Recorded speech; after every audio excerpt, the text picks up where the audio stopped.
Please introduce yourself to the board. Sir, I'm Rhythm Anand. I'm born and brought up in Delhi. I did my bachelor's from Maulana Azad Medical College. After that, I started working at a COVID care facility during the second wave of COVID. And currently, sir, I'm under training for Delhi Andaman Nicobar Island Police Services, which started on 26th of December 2023. You have already joined there? Yes, sir. Okay. Rhythm, what does your name mean? It's an English word, I believe? Yes, sir. Okay. So why fancy for keeping an English word? So it means a regular pattern. My mother named me Rhythm because of the significance rhythm has. So it is essential for our body. Our heartbeat has a rhythm.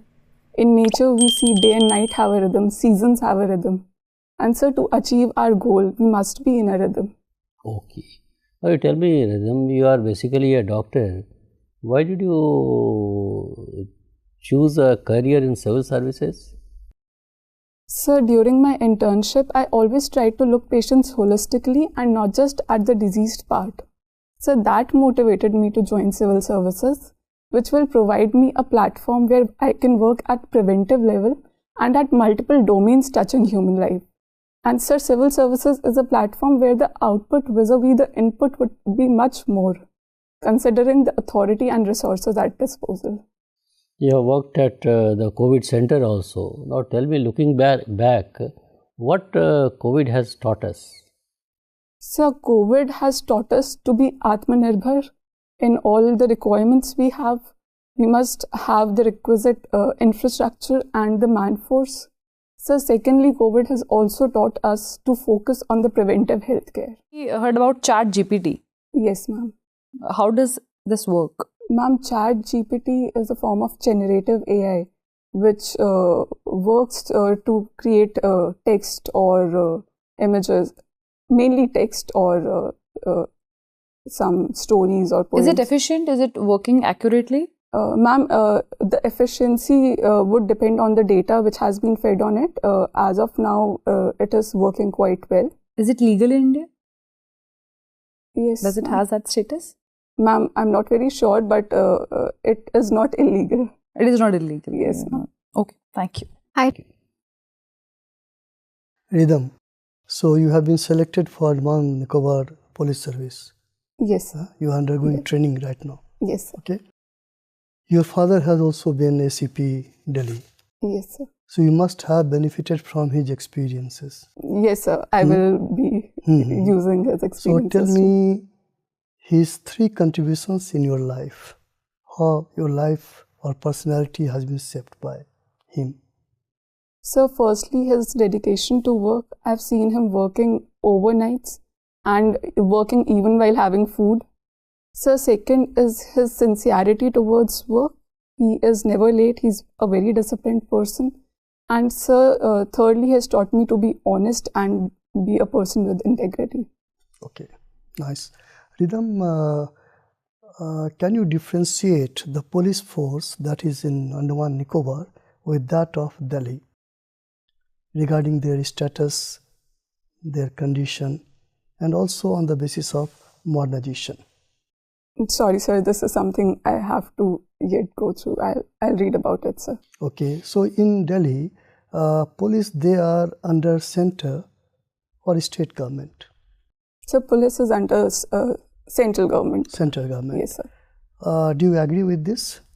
Because a number of persons have said that police should be under state government.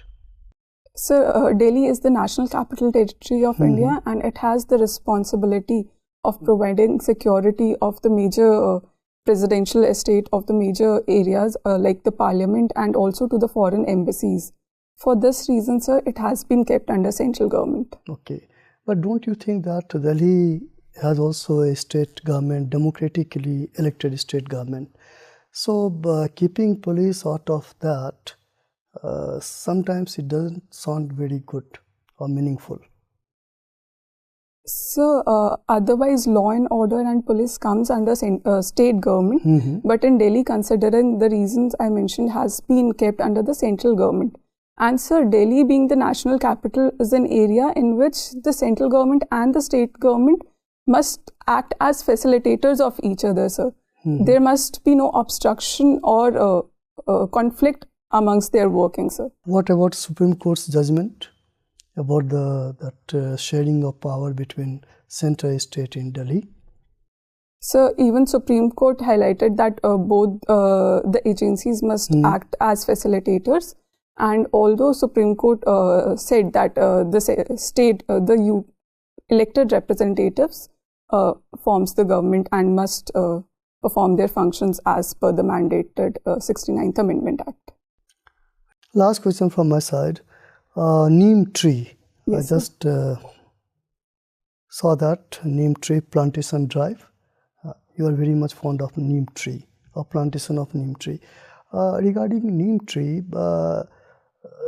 any state from India having neem tree as a state tree, do you recollect the name of any state? Sorry, sir, I'll read about it. And what is the significance of neem plantation? So it has multiple significances. Firstly, because of the benefits we get from the neem plantation, reducing of pollution, providing oxygen, cleaning of air. And secondly, sir, it also has cultural significances. It is attached with a positive connotation. And thirdly, also, sir, the health benefits we get from neem plantation. What is the botanical name of neem? So Azadi Rachta indica. Okay, thank you. Rhythm, are you aware about vector-borne diseases? Yes, ma'am. Can you name some? Ma'am, dengue, malaria, filariasis, Japanese encephalitis, Kala Azar. And what about COVID? Ma'am, COVID was not a vector. COVID was right. I'm giving a situation. Suppose in your district there is this vector-borne disease that is spreading very fast, and your team has denied that we are not going to cooperate because that is gonna affect us.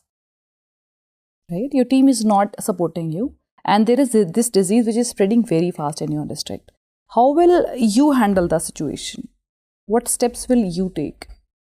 So firstly, I'll talk with my team. I'll understand what are their challenges, what are their issues. Are they concerned about their health concerns? If they're concerned about their health concerns, firstly, I'll take measures to secure them. For example, in case of vector-borne diseases, covering our body can provide protection. Secondly, ma'am, I'll try to understand the life cycle of the vector which is causing the spread of disease. Then I'll work for eradication of vector, because that forms the major control measure from our side. Secondly, ma'am, I'll ensure intersectoral collaboration between various departments to work on it. And thirdly, ma'am, I'll try to make it a Jan Andolan. For example, in case of dengue, we educate people to not collect water. So all such steps I'll take, ma'am. Nice. Suppose you have to choose the health infrastructure in the country. So will you choose the public health infrastructure or private health infrastructure with the insurance? Ma'am, considering India's present situation, we do need both form of health infrastructure. You have to choose one. Ma'am, I'll choose public health infrastructure. Besides knowing the recent death that you have mentioned in your own hospital, besides that? Ma'am, currently we have not covered the entire population under the private health insurance. We have the missing middle. And ma'am, public health infrastructure also comes with accountability, which is also a concern in private health infrastructure, ma'am. So considering the present situation, I'll go for public health. You will go for public health. Okay. Are you aware about this cyber security issues which are happening in our country? Yes, ma'am. What is that? Ma'am, what are the facets of cyber security? Ma'am, cyber security challenges are increasing, and I'm not able exactly. Okay, totally fine. Okay, what steps you will take to make your this cyber attack resilient infrastructure? Ma'am, you want to save your data from the cyber attack. What steps will you take? I'll take a multi-pronged approach. Firstly, strengthening up the infrastructure for having antiviral softwares in our computers installed. Secondly, ma'am, I'll work to make the workers in my office aware about various methods or techniques which they can use to prevent any such attack, and various actions which they must avoid. For example, opening an unknown link which can be a threat to our Okay, data. do we have any policy in our country right now? Yes, ma'am, we have National Cyber Security Policy 2015. Please explain on that. Ma'am, it focuses on having trained man-force to deal with cybersecurity attack, strengthening our infrastructure and reducing our vulnerabilities to the cyber threat. Okay, what is golden hour in this context? Sorry, ma'am.